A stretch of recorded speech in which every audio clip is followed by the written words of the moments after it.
Você já pagou tudo que podia pagar. E ainda assim, o saldo não fecha. Você já orou, já jejuou, já confessou promessas em voz alta. E existe uma parte de você que começa a se perguntar, em silêncio: será que Deus está me punindo? Será que tem alguma coisa errada em mim que eu ainda não vi?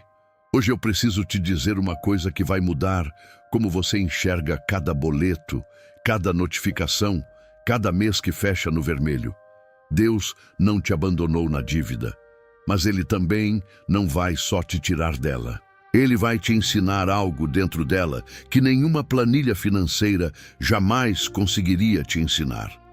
Nos próximos 17 minutos, eu vou te mostrar o que a Bíblia revela sobre o que Deus faz com quem está endividado e ainda ora. E o que vou mostrar vai te surpreender, porque não é o que você espera ouvir num vídeo cristão sobre finanças. Fica comigo até o final, porque o que vem lá no meio desse vídeo é a parte que mais vai mudar a sua interpretação. Deixa eu te descrever um momento que talvez você conheça bem. É domingo à noite, você acabou de sair da igreja, ainda está com a palavra fresca no coração, e quando chega em casa, você abre o aplicativo do banco, não por necessidade, só por hábito, e o número na tela parece te olhar de volta com julgamento. E aí vem o pensamento que você não conta para ninguém. Se eu realmente tivesse fé de verdade, não estaria passando por isso. Conheço pessoas que param de levantar na hora da oferta porque sentem vergonha, que param de pedir oração porque acham que a culpa é sua, que param de compartilhar o que vivem porque dentro da igreja parece que todo mundo está prosperando, menos você. E essa vergonha silenciosa é mais pesada do que a dívida em si. Mas aqui está a pergunta que preciso que você carregue ao longo de todo esse vídeo. E se a interpretação que você tem sobre o que a dívida significa, sobre você e sobre Deus, estiver completamente errada?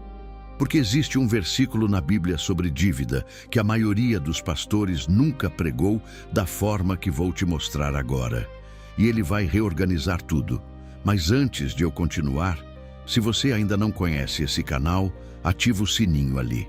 Porque toda semana a gente traz palavra assim, que não só consola, mas reorganiza a forma como você pensa. Vamos para a palavra. Salmo 37, versículo 21. Lê comigo. O ímpio toma emprestado e não paga, mas o justo é misericordioso e generoso. Agora para. Porque durante séculos esse versículo foi usado de um jeito cruel dentro da igreja. Alguém te disse, direta ou indiretamente, que se você está em dívida é porque tem algo de ímpio em você, que pessoas de fé não devem dívidas. Mas essa não é a mensagem do versículo. Essa é a leitura mais rasa possível de um texto muito mais profundo. O contraste aqui não é entre endividado e livre de dívidas. O contraste é entre uma postura de coração. O ímpio pega e não paga, não porque não tem, mas porque não tem intenção de honrar. O justo, mesmo com pouco, é misericordioso, mesmo devendo, mantém o caráter. Entendeu a diferença? A dívida não te torna ímpio. O que você faz com ela? E como você trata as pessoas enquanto está nela, isso é que revela quem você é. Agora vai comigo até o livro de Jó. Situação inicial. Jó era o homem mais próspero do Oriente. Rebanhos, filhos, saúde, reputação.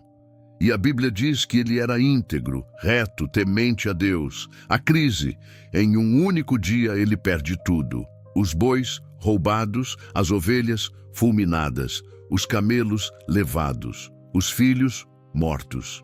E depois, a saúde. E aí aparecem os amigos. E os amigos falam exatamente o que a teologia da prosperidade fala até hoje.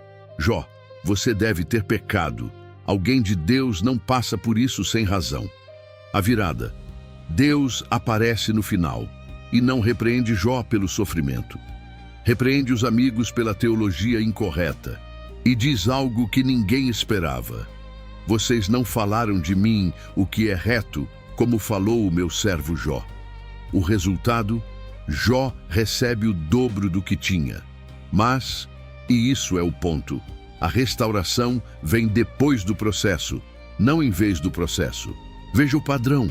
Deus não usou a crise de Jó como punição, usou como prova, não para Jó, mas para revelar no céu e na terra que há um homem que serve a Deus não pelo que recebe, mas por quem Deus é. E agora eu preciso te perguntar algo.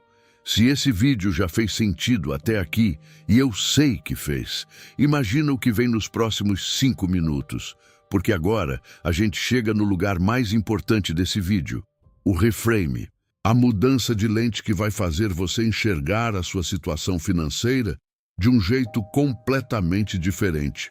Então, aqui está o reframe. Você pensou, estar em dívida significa que Deus está me punindo ou que minha fé é fraca. A verdade é, a dívida pode ser a sala de aula, onde Deus está desenvolvendo algo em você que a prosperidade nunca conseguiria. Confiança que não depende do saldo. Contentamento que não depende da circunstância. Caráter que não muda conforme a conta bancária. Você pensou, se eu oro e a situação não muda, é porque Deus não está ouvindo. A verdade é, às vezes Deus ouve e responde transformando você primeiro, porque Ele sabe que uma pessoa transformada usa a prosperidade de um jeito diferente de uma pessoa não transformada. Você pensou, prosperidade é sinal de aprovação divina, dívida é sinal de reprovação. A verdade é, Jó estava aprovado antes de perder tudo. Paulo estava aprovado quando escreveu de dentro da prisão. A aprovação de Deus não tem CEP e não tem número de agência. Lembra daquela pessoa que eu descrevi lá no começo? A que chegou em casa depois da igreja e abriu o aplicativo do banco? Agora, ela sabe o que aquela tela não diz. Agora, como você vive isso na prática? Quando o boleto vence e a conta não tem, vou te dar 3 passos. Mas eles não são sobre dinheiro, são sobre postura. E postura é o que muda tudo. Passo 1. Troque a oração de pedido pela oração de posicionamento. A oração, Senhor, tira essa dívida de mim, coloca você no papel de vítima passiva. A oração, Senhor, o que o Senhor quer me ensinar aqui e como eu devo agir enquanto espero. Essa oração coloca você em colaboração ativa com o processo. Hoje à noite, antes de dormir, ore especificamente assim. Senhor, me mostra o que essa pressão está revelando de mim que eu preciso trabalhar. Escreva o que vier. Não descarte como pensamento aleatório. Pode ser palavra. Conheço alguém que fez isso por 1 semana. A dívida não tinha sumido, mas a ansiedade tinha diminuído, porque a postura tinha mudado. Passo 2. Separe a sua identidade da sua situação financeira. Todo dia que você acorda, antes de checar o banco, declare em voz alta: eu sou filho de Deus. Meu valor não está no meu saldo. Isso não é autoajuda, é combate espiritual direto, porque a mentira que mais paralisa não é você tem dívida. Você é o tipo de pessoa que sempre vai ter dívida. E quando você separa quem você é de onde você está, você começa a tomar decisões de alguém que está passando por uma situação, não de alguém que é definido por ela. Tem pessoas que saem da dívida e voltam, porque nunca mudaram a identidade. Tem pessoas que demoram mais para sair, mas quando saem não voltam, porque o processo mudou quem elas são. Passo 3. Haja com honra dentro da limitação. O Salmo 37 diz que o justo é misericordioso e generoso, mesmo sem ter abundância. Isso tem uma aplicação prática muito concreta. Ligue para quem você deve e seja honesto sobre a sua situação. Negocie, não desapareça, porque a diferença entre o ímpio e o justo no versículo não é o tamanho da conta, é a postura diante da obrigação. Deus não vai te honrar com abundância se você ainda não está sendo honrado com o pouco. A honra financeira começa com como você trata as obrigações que já tem, não com as que você ainda vai ter. Sabe o que eu percebi ao longo do tempo? Que as mensagens que mais transformam vida não são as que a gente grava para muita gente.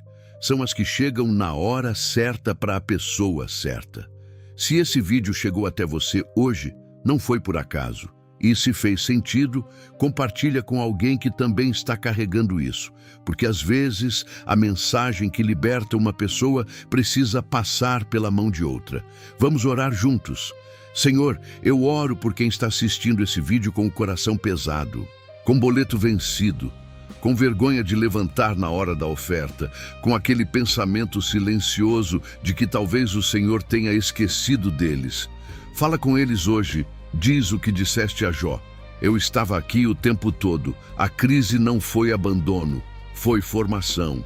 E o que estou fazendo dentro dessa pressão é maior do que o alívio que eu poderia dar fora dela. Cura a interpretação antes de mudar a situação. Porque uma pessoa com interpretação correta atravessa qualquer deserto sem perder a fé.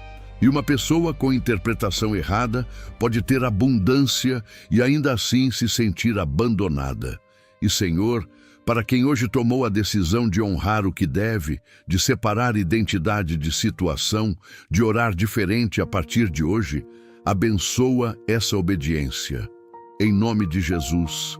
Amém. Antes de fechar esse vídeo, pega um papel agora e escreve uma coisa.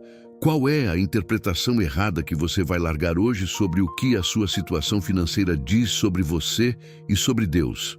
E depois, comenta aqui embaixo com uma palavra. Pode ser escola, pode ser identidade, pode ser honra, pode ser a palavra que esse vídeo colocou no seu coração. Porque o seu comentário pode ser exatamente o que alguém que vai assistir esse vídeo amanhã precisava ler. Você se torna parte da mensagem. Deus não te colocou na dívida para te humilhar, Ele te encontrou nela, para te transformar. Até o próximo vídeo.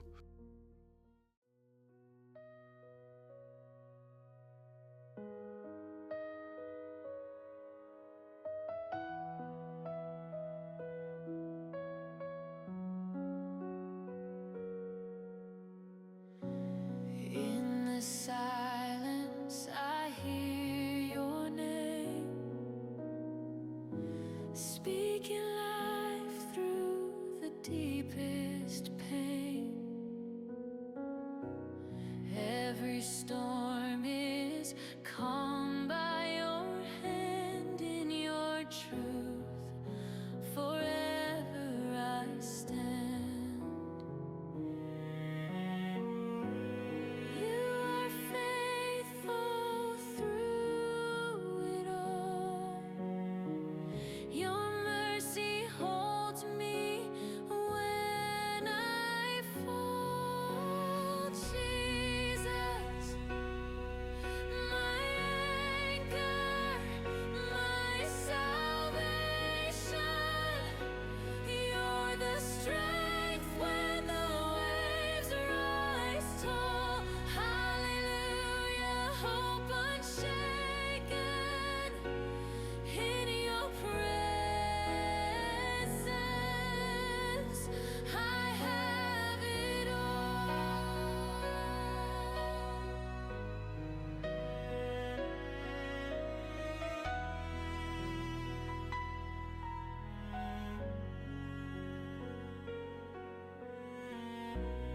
Through the valley, you light the way. Guide my steps with unending grace. Every chain has lost its hold by your blood. My heart is whole. You are faithful through it all.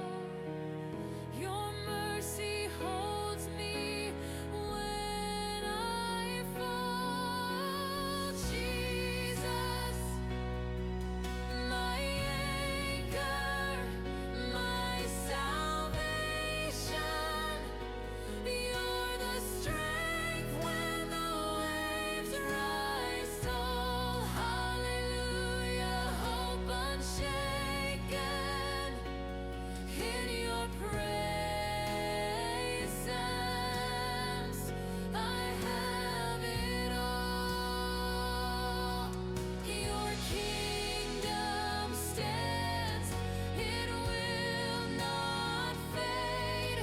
You're